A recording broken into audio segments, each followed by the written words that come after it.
From the University of Notre Dame, I'm Andy Fuller, and these are Notre Dame Stories. After 3 weeks, the war in Ukraine is only becoming costlier and deadlier for both the militaries fighting and the civilians caught in the middle.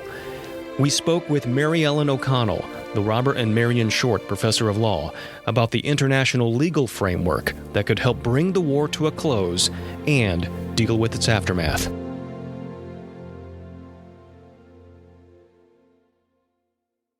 I want to start with the state of play when it comes to sanctions, which has been the bulk of the West's response to this point.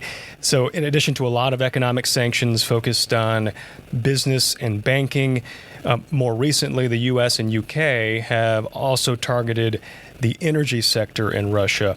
This is something you've commented on and written about, and so I'm curious from your vantage point, is there more that can be done in this area? More can be done, Andy. It's clear to me that the step we have yet to take is for Western Europe to cut their own oil and gas purchases from Russia. I wrote in regard to the 2014 Russian invasion of Ukraine when they took over Crimea and began the fighting that has lasted 8 years in eastern Ukraine. Western Europe needed to cut their oil and gas purchases. That was the most severe sanction they could take. If they'd done it immediately, it would have really brought pressure to Russia, to Vladimir Putin, about the price he would pay for violating international law with respect to Ukraine.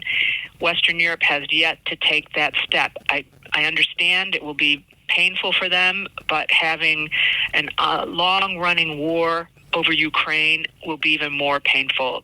They need to do what the U.S. has done, the right thing, and cut their oil and gas purchases and pray for a quick end to this war, and then they can go back to buying oil and gas from Russia. In your op-ed for CNN, you mentioned that some sanctions may do more harm than good. Can you unpack that a little bit? What do you mean, and how much room is there, do you think, between where we are now and that point? Sanctions are used with respect to important principles of international law. They can't be used without regard to some guiding principles, or the whole economic sector will be thrown into chaos. But I've been concerned about two particular areas where a lot of people wanted to see and still want to see some severe action taken against Russia, and that's in the banking sector and in the cyber sector. Banking, the U.S. has and Western Europeans have joined, as well as other countries around the world, in taking some careful banking sanctions, and so far those seem to be in compliance with international law and not having the unintended negative consequences that I feared. But I still have concerns about the calls for launching so-called cyber attacks. It's very hard to use computer malware, malicious cyber conduct effectively, lawfully, as an offensive action against Russia. One of the wise people in this area who talked about past attempts to use cyber attacks to get countries to bend to the will of others, a famous one was Stuxnet, used against Iran. And on that occasion, it was launched by the U.S. and Israel. 40% of the computers that were affected were not in Iran. One of these people I mentioned, they referred to so-called cyber wars as boomerang wars. It's very hard to control a virus or malware once you've introduced it into, especially the internet. Iran had an intranet, and still the effects were felt in Russia and many other countries. So it's really hard to do offense through cyber. I would really counsel and believe that it's consistent with international law to offer Ukraine as much defensive cyber intellectual property computer knowledge as possible, and to, of course, gather information and help Ukraine as much as possible in that regard, but to not attempt offensive efforts that could lead, or people think might lead, to kinetic impact on Russia without paying the price of actually being directly engaged in military conflict. I think those are all wishful thinking, and we need to obey international law. We can't meet the requirements of necessity, proportionality, and immunity of innocent third parties. So they need to be targeted, and there needs to be some sort of assurances or common sense that says we know this won't spiral out of control when it comes to these things. Right, and really, we can't know that with cyber. Every example that we've seen of an attempt to use cyber offensively has not been containable. So I would say the best thing that can be done in the cyber realm for Ukraine is give them the very best security for their own use of the internet so that the Russians cannot harm their military defense and their efforts to provide humanitarian assistance to their population. Mm-hmm. This is sort of tangentially related to the next topic I wanted to bring up, which is this issue of war crimes. We've heard it kind of tossed around on coverage here and there, normally alongside, some very horrific images of bombed out hospitals or schools. But I wonder if you would give us kind of the definition of a war crime, and are you concerned that what you've seen play out so far meets that definition? We have definitely seen war crimes being committed, and it's the number one reason why I am so concerned to see this armed conflict end soon, that everything the international community can do to end this conflict, from China putting pressure on Russia to all of us being willing to pay more for gas or to cut our gas purchases, which is even better. We need to do what we can to stop the war crimes and other violations of international law that have been occurring since February 24th. A war crime is a violation of the law governing the way that states conduct an armed conflict. So everyone is probably familiar with the Geneva Conventions.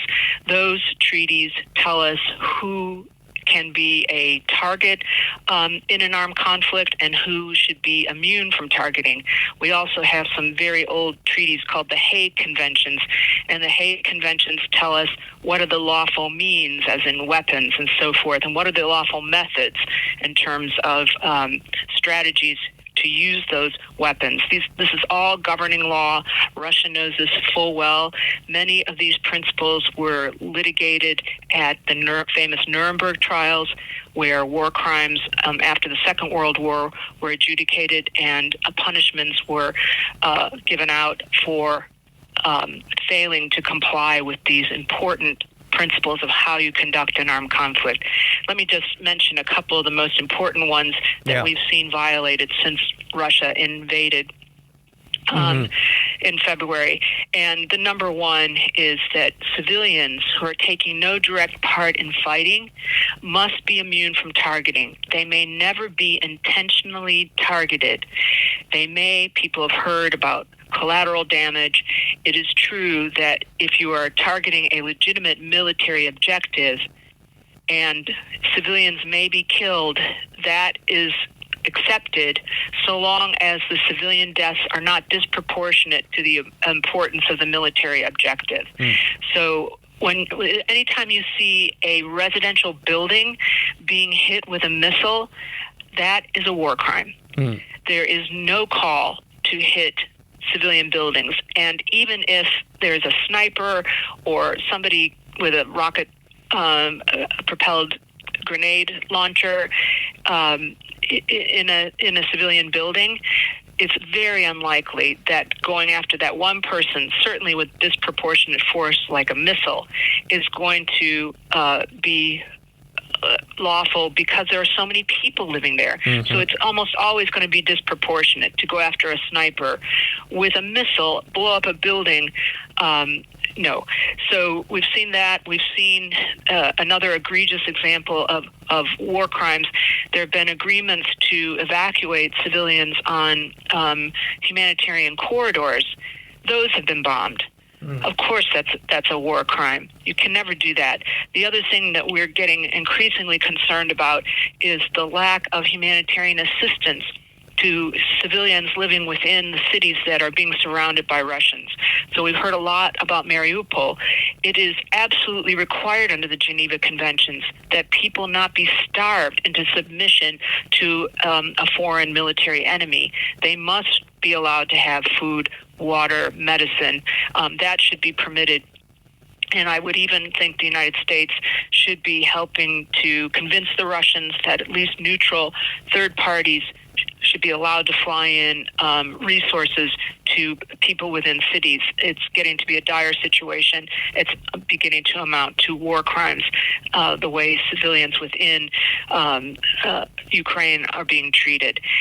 I'm very concerned about some of the weapons that have been used and some of the tactics. So, of course, it's acceptable to try to control energy sources that are going directly to a military. So a military base where they might have fuel supplies, those can be controlled so that the Ukrainian military can't get energy. But to take over and to attack a nuclear power plant, it's clearly a violation of the Geneva Conventions. Those are very dangerous civilian infrastructure, and and attacking those is prohibited straight up. So the Russians have really gone very far down the road of war crimes. And they've been using some very questionable weapons. They've been using cluster munitions within municipal locations. I believe that cluster munitions should never be used. The U.S. military does use them, but we use them in open battlefield spaces, not in urban settings. The other is people have heard about the thermobaric weapons, which is a type of weapon in which the fuel is sprayed in the air and it's ignited to create a fireball and an explosion.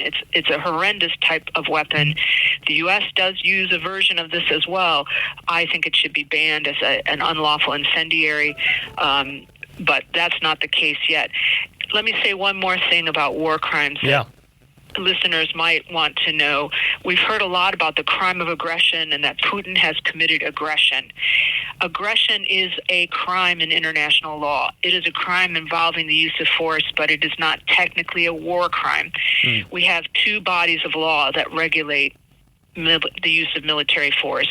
One is what we've just been talking about, how a military conducts itself in armed conflict. The other, and in my view, the more important rule is when is it lawful or unlawful to go to war in the first place. Russia has violated the most fundamental rule of all international law, and that's the prohibition on the use of force against the territorial integrity and political independence of another state. We've only seen aggression, that is aggression, at this level once before since the adoption of the United Nations Charter, which codified this particular rule in 1945, and that was in 1990 when Iraq tried to invade Kuwait and wipe it out as a member of the United Nations, as a fully sovereign and independent country. When a country uses aggression, when a national leader uses aggression, he can be tried at anywhere because it's a universal jurisdiction crime for the crime of aggression. During the Nuremberg trials, this crime of aggression was known as a crime against the peace. And the high-ranking military and defense establishment figures in both Germany and Japan were tried for committing crimes against the peace. They violated the prohibition on the first resort to war. And you can see why I think of that as so important, because you violate that rule, and that's what leads to the armed conflict and all the other possibilities of war crimes. Yep. And crimes against humanity. So the need to respect that rule is fundamental. It is so heartbreaking to have seen it so grossly violated by Russia in this instance. You mentioned two areas there, war crimes and then aggression. I think it might be helpful to maybe zoom out and remind people of the rule of law in these situations, what is the role our international legal framework can play when a state decides to invade another state? And then just as a quick follow-up, maybe more importantly, what can the law do in a situation when the head of a state doesn't seem to have a particular interest in following the same set of rules? We've heard Western leaders, President Biden and others, speak to Russia challenging the rules-based order. And I think that is a fair assessment of what's going on. So there are bedrock principles of international order that are truly being challenged in this instance. And if they are not held, if we do not reinforce them, we are looking at a world that is far more chaotic than even the one we have been experiencing. As I mentioned, the fundamental rule that's been violated in this case is the prohibition on the use of military force against another state to attempt to conquer them. The rules-based order is premised on there being a system of sovereign states that are defined under international law as having their own borders that deserve respect from other countries. You can't just use your military and take pieces of a country that may just happen to have less military than you. Just think of how many violent conflicts would continue to break out if that were the case. We have means to settle territorial disputes peacefully. We have negotiation. We have the International Court of Justice. We have to have a rule against using force to change borders. So those are two of the fundamental rules, that states are independent and have their borders. And that also goes to the fact that we respect the self-determination, the identity of people within their national borders. When you start disrespecting because of your own peculiar notions of history, as Vladimir Putin has done with regard to Ukraine, you call into question all the other premises. Look at the attempts by Russia to say, we've got rights under international law. You can't have the Security Council order the use of force against us in Ukraine because we're going to veto that. We have a veto under the treaty that forms the UN, known as the UN Charter. And then Russia claims that they've got treaty rights at the World Trade Organization not to have their trading rights canceled. So they want international law, they want treaty rights, they want their own borders respected, but they're not willing to give those rights to other countries. And that's the crisis that we're facing. We have to have an understanding and an agreement of the basic respect for these rules. We want to do more with the rules. We can't do anything if we're going to completely explode the system and allow this kind of aggression to hold. There are so many things we want to do. We want to improve and protect the international environment. We want to get a handle on the pandemic. All these global challenges need international law. They need the common language that we speak through the law.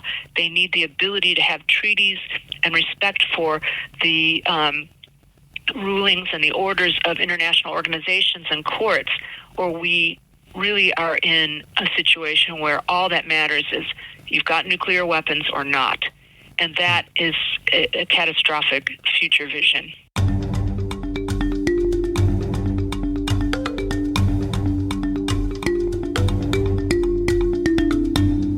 I think a lot of listeners to this podcast will want to know what they can do. Yeah. And I'm so glad to be at Notre Dame, where we began our own response to the crisis in Ukraine by coming together to pray. And we can pray for peace in Ukraine, for a just end to this horrific conflict. We can also donate. We can donate to Catholic Relief Services, to the International Committee of the Red Cross, to those seeking to get humanitarian assistance that is so desperately needed to people in Ukraine. If you've got a way to connect and support the morale of people in Ukraine, please do that as well. But I'm also asking people to step up and be in support of the international rule of law. We've lost so much knowledge of what that law requires our great members of the Supreme Court for so long were among the leaders in terms of knowledge of international law, and we've lost that. We need to regain, as people around the world, a basic understanding of what it means to have a rules-based order, and to call on our own governments to be committed to and respect that law and not take advantage of their own momentary power in terms of military economy to take advantages at the cost of others. If we don't have a system of equality where all states are treated with respect, regardless of their size, their income, or their military, we don't have a hope of working together cooperatively going forward. So ask your members of Congress, ask your faculty members, ask anyone you can, what is the rule of law? Are we respecting it in the United States and beyond? Mary Ellen O'Connell, thank you very much. Thank you, Andy.